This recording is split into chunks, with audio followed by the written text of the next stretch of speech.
চলো আজকে তোমাদের সাথে শেয়ার করব আমরা এই বছরে শিবরাত্রি মেলা থেকে কি কি কিনেছি। আমরা কিন্তু মেলা থেকে কখনোই কোনো দামি জিনিসপত্র কিনি না। এই যে কৌটোগুলো তোমরা দেখতে পাচ্ছ, এগুলো ওই মা মশলা রাখার জন্যই কিনেছে হরেক মাল 10 টাকার দোকান থেকে। আমরা এর আগেও এগুলো ইউজ করেছি, অনেক ভালো, অনেক দিন অবধি টিকে যায় কৌটোগুলো। তারপর আমি ওই দোকান থেকেই আরো একটা এরকম ছোট গামলা মতো নিয়ে নিয়েছি ওই বিভিন্ন রকম মাখার ভিডিওগুলো করার জন্য। এরপর নিয়েছি এরকম একটা কিউট স্ট্র, যেগুলোর দাম ছিল মাত্র 20 টাকা করে। তারপর নিয়েছি একটা ভেজিটেবল কাটা, যেটার দাম ছিল মাত্র 50 টাকা। এরপর আমার রান্না চ্যানেলের জন্য কিছু বাসন নিয়েছি, এরকম একটা নৌকা প্লেট, এই একটা কালো রঙের এরকম প্লেট, এই দুটোরই দাম পড়েছে 50 টাকা করে।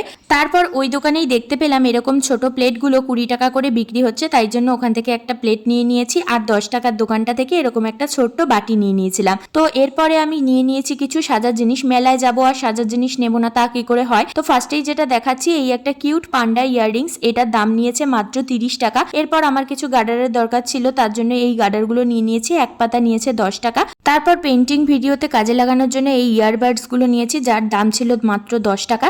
এরপর নিজের জন্য এরকম বড় বড় দুটো ক্লিপ নিয়েছি, কারণ সামনেই গরম আসছে, তো এই ক্লিপগুলো ভীষণ কাজে লাগবে। এগুলোর দাম পড়েছে 30 টাকা করে, কোয়ালিটি ভীষণ ভালো। আর মায়ের জন্য এই ক্লিপটা নিয়েছি, যেটার দাম ছিল 20 টাকা। আর আমার জন্য এই একটা ছোট্ট ক্লিপ নিয়েছি, এটার দামও পড়েছে ওই 20 টাকা। এরপর নিয়ে নিয়েছি এই একটা ট্রেন্ডিং ক্লিপ, যেটার দাম পড়েছে 30 টাকা। যেই দোকানেই যাচ্ছি সেই দোকানেই ভর্তি ছিল, দেখে আর লোভ সামলাতে পারিনি, একটা নিয়ে নিয়েছি নিজের জন্য।